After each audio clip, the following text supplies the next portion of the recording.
Hey everybody! Thank you all so much for all the support on the channel so far. I've really appreciated it. It's been fun to do this and record this stuff.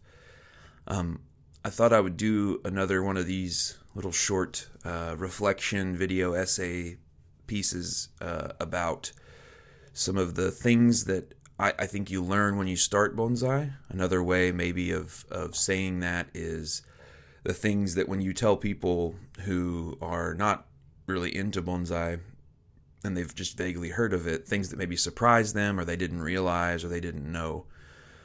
So maybe send this to the friends who don't understand why you're obsessed with this, or they don't understand something else, or maybe it'll teach you something, or help you understand my perspective on this general practice. Before I jump in, I thought I'd share. Got this new goodie secondhand. It's a book by Stephen Voss called In Training, and it's a photography book of the National Bonsai and Penjing Museum in Washington, D.C., which I recently visited. And I want to show you one tree in particular here toward the end, probably the most famous tree that they have in their collection. I believe it's called, Miyajima. So this is a tree that has been in cultivation. It's a Japanese white pine, Pinus parviflora, that has been in bonsai cultivation since the 1600s. So there's been 7 generations of hands that have cultivated this. It now exists in Washington, D.C. It survived Hiroshima.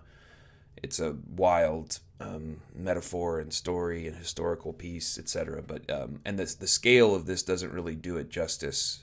The picture, it's quite large. The trunk is probably a bigger around than my head, which is saying something if you've met me.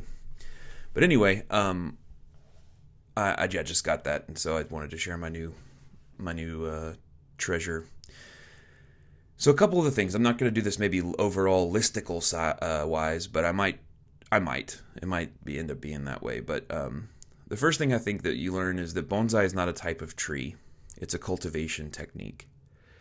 What I mean by this is people will think of, they often have in their mind like a juniper or maybe a pine, like one of those classic species in a very classical orientation, something like the Karate Kid.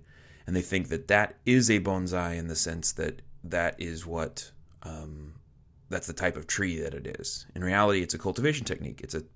The Japanese breaks down into it'd be a tree in a container, a tree in a tray, and I think that is important to understand because it opens to my second point, which is you can attempt to grow just about any species that has some sort of woody lignification as a bonsai subject. And many, many, many of those will be successful. Some will not. So there's actually a fellow denizen of the state of Kentucky. I think he's now retired or emeritus professor at Eastern Kentucky University. Dr. Ross Clark wrote this book, which is about native North American species, and it kind of just runs through these different, all these different species and gives kind of his impression of the potential for bonsai and whether in any research on if there's been people who have tried certain subjects. I sparked some FOMO and jealousy in the local bonsai group the other day because I said that I had a copy and a bunch of people said, "Where did you get it? It's out of print or I can't." And I said, I don't know. I'm good like that. But then he actually stepped in and said he was going to get some more copies or something. But I haven't met him yet. I'm going to meet him coming up in a couple of weeks. Should be kind of cool. But I think in general, North American species have not been overly explored as subjects. I have a serviceberry that I'm going to try, American serviceberry that I'm going to try to see if it'll adapt to bonsai cultivation, and I'm some sumac, different types of sumac that I'm going to try and see if they may want to play along. You all saw my locust. I haven't seen a ton of locusts, black locusts in this type of cultivation, but in general, again, bonsai is about the cultivation technique for keeping things small, root pruning, keeping it in a tray. Almost all the species would, if in the natural environment, would grow to be super, super tall. And in fact, in many cases, if you took a bonsai tree out of cultivation, you took it out of its bonsai pot and you put it in the ground and let it go forever, it would very likely grow to be a full-size tree, of the original species potential. I have even a little bit of a dream or a creative spark, or I don't know what you would call it, a nightmare maybe, that there's some sort of scenario where for a bonsai practitioner realizes that the end is coming for in a societal sense or maybe a personal sense, and knows that there will not be anyone to take care of the bonsai after them, and they put them on the ground before they die, before the practitioner dies, put them on the ground, and the tree's roots grow out of the container into the ground, shatter the container, grow to full size, and all that's left is kind of these shards of pottery around the base of a tree that are eventually swallowed up by the roots too. So yeah, I'm a bit of a creative type is what I'm trying to say. But I think, the general idea here is that you can turn any species, most species, into. Some of them, like an oak, has a long taproot, and getting rid of it can be challenging for the health of the tree, stability of the tree. So it's not like it's a carte blanche, everything will work, but a lot of species are applicable and usable in bonsai. To that point, most of the things that all the things that I'm growing as bonsai subjects or in preparation for bonsai are hardy to this region outside in winter, and they will stay outside even in their pots outside in the winter weather pretty much all the time. They may receive a little bit of protection in the very, very most bitter cold, and because of the pot, they will receive some protection from really, really intense sun in like maybe late July and August. But other than that, they will generally be treated as if they're outdoor trees. And that's another thing people are sometimes surprised by. They think that it's a type of house plant, basically, or because it's in a pot, it's going to stay inside. And yet, in general, if the tree is hardy in the environment that you're growing it in, it will be hardy in a pot or in the ground. Again, the pot requires a little bit of extra protection in some cases, but not like I'm pulling it in after, it's never going to get a frost or it's never going to get a freeze. And that's not true. In general, they're staying outside. It's kind of interesting. Another thing I think that maybe isn't overly understood or causes a lot of confusion, maybe we'll put it that way, is that time, language, and culture have muddled truth in practicing bonsai. And I mean this in like a horticultural and a design sense, especially in American bonsai, because you have, and really not any non-Japanese, because you had this practice. Bonsai generally was a practice that, like many others in other places, it was kind of passed on through like a feudal kind of guild type system, as far as I understand it, that you had a master and an apprentice, and the apprentices learned from the master, and in some ways the techniques and everything were a little bit secretive or a little bit, protected, because the information, and this is not unique to just this. And so you have that kind of general culture and view of the way the bonsai was discussed and taught. And then you have, in a post-World War II era, this massive opening of a Japanese culture, and it in a lot of ways changed drastically across that period of time. And, here we are with the little niche community with the little trees, thinking that we're at the center of it. But I mean, it is an important thing culturally in Japan, but growing in importance, I guess, in the United States. But so now you have this information that was a very traditional, passed on, in many ways, I think, non-written down. It was an oral history and a demonstrative, practice-based history, and now and it was all in Japanese, right? They weren't speaking English in a lot of in those schools or in those contexts. And so now you're going to try to take that information and make it usable to a broad variety of people. And there's going to be a huge increase in the number of horticultural products, things like fertilizer and pesticides in that era that we see in agriculture in general. I work in agriculture in my job. That changed the face of everything that we know about growing plants in the United States, in the world. Sorry, not in the United States. My computer went to sleep and distracted me. So it globally changed the way that we think about growing plants. So you have this very traditional knowledge that we're then trying to sort of globalize in a short amount of time. And what the result was that you see a lot of techniques that maybe made sense in a pre-industrial era, or maybe they made sense unto themselves, and then they are poorly or incompletely or without context translated in some way, or observed by a foreigner who's there briefly and doesn't necessarily understand the entire context. And then you get this development of all these techniques and being told that this is how they do it and this is how they do it. And you have all this contradiction. And I think just now we're reaching a certain amount of clarity, but there's still a huge amount of dissensus and argumentation and everything else within the bonsai community. In the United States, I can speak for sure, because I've spent more time trying to understand that, because this is where I'm working on this stuff. It leads me to another of the things that you learn, and that's that soil is a 4-letter word in bonsai. And I don't mean that they don't like soil. I mean that they call it soil, which, as a person who's worked with ecologists and around sustainable agriculture people, soil is a complex system that I think of as existing as earth. It's not what they say when they say soil. I think it's media.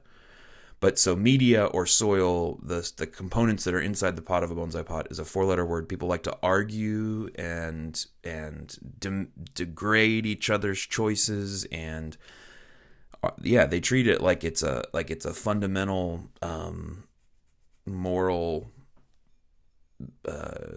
pillar of their life or something. I don't know, in some cases, and people just get really, really mad about it and dismiss each other and all that kind of stuff. But I think so.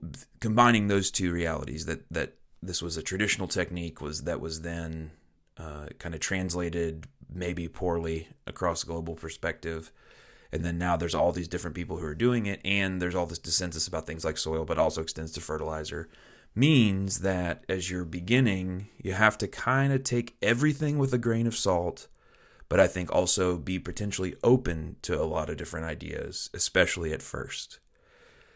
And one of the ways that I think you can parse out, who knows what they're talking about versus who doesn't, or who you agree with or who you don't agree with, is what do their trees look like, and do they look like what you want your trees to look like? I have come to the realization that I'm not going to find a perfect answer. And so what I'm doing is I'm starting with the recommendations of the people that I see who are growing the things that are like what I would like to have eventually. I think there's another thing that I've learned, which is that there's a whole wide range of seriousness in bonsai. Some people are dead serious about this, and some people, it's just like a really, lighthearted hobby thing for them.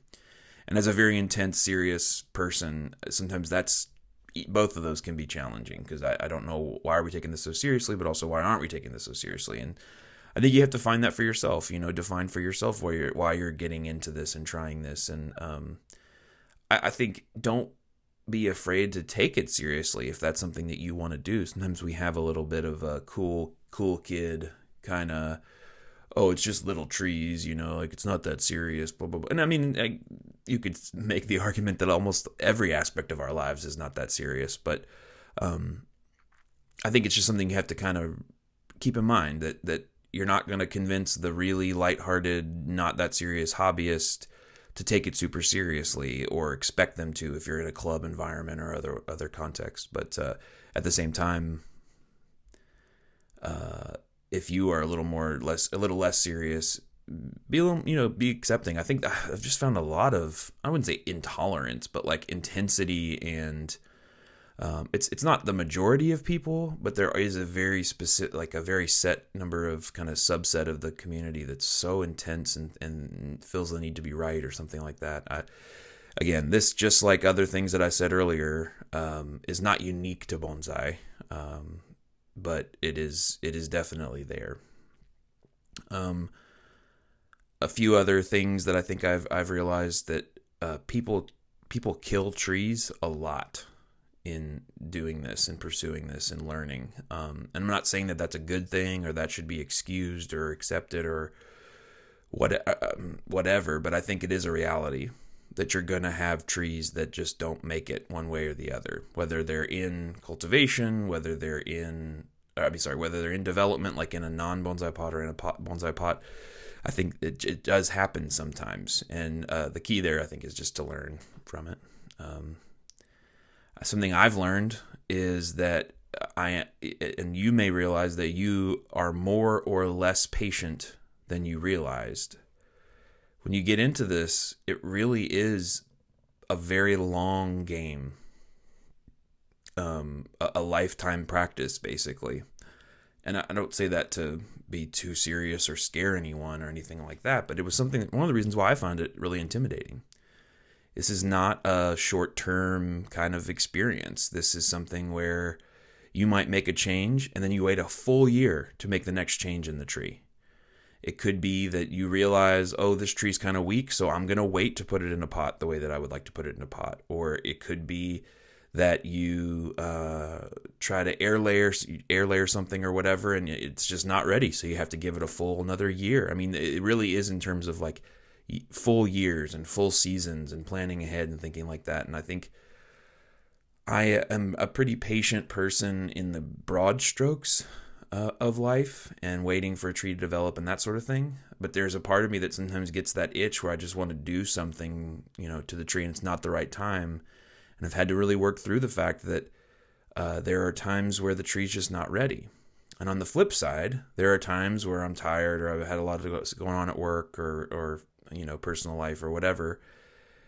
And the tree is ready for an intervention of some sort, whether that be a repot or whether that be a trimming or water, even just watering. And I'm like, I don't want to do this. And I don't know if this is exactly patience, but there is also the element that sometimes the tree is ready even if you're not, and you have to intervene there. So again, sometimes the tree's ready and you're not, and you need to intervene, and sometimes you're ready to go and the tree is just not ready, and that's holding off. And that dynamic is, I don't know, it's illustrative of a lot of aspects of life and helpful in some ways to be patient more broadly, but it is a practice.